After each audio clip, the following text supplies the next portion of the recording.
सन्मान्य शिंदे साहेबांनी दसरा मेळाव्याला सन्मान्य माजी आमदार राजनजी तेली यांना शिवसेनेत प्रवेश दिलेला आहे। जिल्ह्याचा अनेक वर्षांचा त्यांचा अनुभव, प्रशासनामधला, राजकीय अशा आणि अनेक निवडणुका त्यांनी लढवलेल्या आहेत। एकदा ते आमदार राहिलेले आहेत विधान परिषदेवर। त्याचा फायदा निश्चित पद्धतीने आमच्या सिंधुदुर्ग जिल्ह्यात होणार, पक्षवाढीसाठी होणार।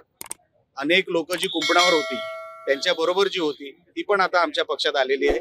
आणि आता तुम्ही मागच्या 10 महिन्याचा जर तुम्ही प्रवास बघितलात आमचा या जिल्ह्यामध्ये निवडणुकीनंतर, तर सर्वात जास्त पक्षप्रवेश जर कुठे झाले असतील तर ते शिवसेना आमच्या पक्षात झाले। आणि चांगली लोक आमच्या पक्षामध्ये आता येत आहेत।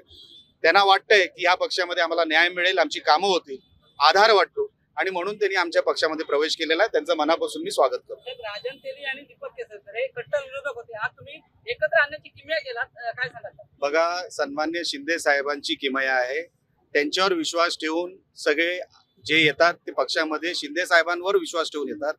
आमचं फक्त निमित्त असतं। आणि तुम्ही जे विरोधक म्हणतायत, मला तसं दोघांच्या संबंधांमध्ये कधीच असं जाणवलं नाही। ठीक आहे, त्या पक्षातलं काम, त्या वेळेची भूमिका वेगवेगळी असते, ती घ्यावीच लागते वेगवेगळ्या पक्षामध्ये आल्यानंतर।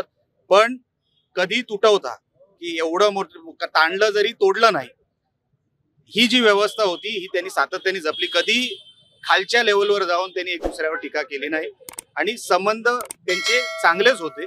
पण आता एकत्र आल्यामुळे हे कौटुंबिक संबंध झालेले आहेत। या गोष्टीचं समाधान माझ्यासारख्या कार्यकर्त्यामध्ये। केलींच्या प्रवेशानंतर ठाकरे शिवसेनेकडून सिंधुदुर्गातल्या अशी टीका केली जाते की जिल्हा बँकेच्या चौकशीला घाबरून त्यांनी प्रवेश केला, शिंदे शिवसेना। बघा, काही रिकाम टेकडे लोक उबाटामध्ये आता राहिलेले आहेत, त्यांना काहीच काम नाही। उठसूट एक कुठला तरी अधिकारी बघायचा, त्याला एकटा बघून मारायचं आणि बातम्यांमध्ये कसं राहायचं, एवढाच फक्त एक शेवटचा प्रयोग आता उबाटाच्या काही लोकांमध्ये राहिलेला आहे। कसलीच नोटीस राजन तेलींना आलेली नाही। जर उबाटा गटाकडे अशी कुठली नोटीस असेल तर त्यांनी दाखवावी, आणि नोटीस आल्याशिवाय तुम्ही उत्तर देऊ शकत नाही। ही कॉमन प्रक्रिया असते। कॉमन प्रक्रिया पण ज्याला माहित नसते, हे असे उलट सुलट फक्त ह्याच्यामध्ये राहण्यासाठी, बातम्यांमध्ये राहण्यासाठी तुमच्या समोर केलेली स्टेटमेंट आहे, त्याला काय अर्थ नाही। जिल्हा परिषद पंचायत समितीच्या निवडणुकीच्या तोंडावरती राजन तेलींचा प्रवेश होतोय। शिवसेना शिंदे गटाचा जिल्हा परिषदेवर अध्यक्ष असणार, अध्यक्ष कोण असणार, किती सीटा आम्ही लढवणार, युती होणार की नाही, हे सगळे अधिकार आमच्या वरिष्ठ नेत्यांकडे आहेत। सन्मान्य शिंदे साहेब असतील, खासदार राणे साहेब असतील, हे बसून ते निर्णय घेणार आहेत। बीजेपीचे रवींद्र चव्हाण असतील, ते बसून प्रदेश अध्यक्ष जे आहेत ते निर्णय घेणार आहेत। वरच्या स्तरावर हे सगळे निर्णय होणार आहेत, जिल्ह्यात हा निर्णय होणार नाही।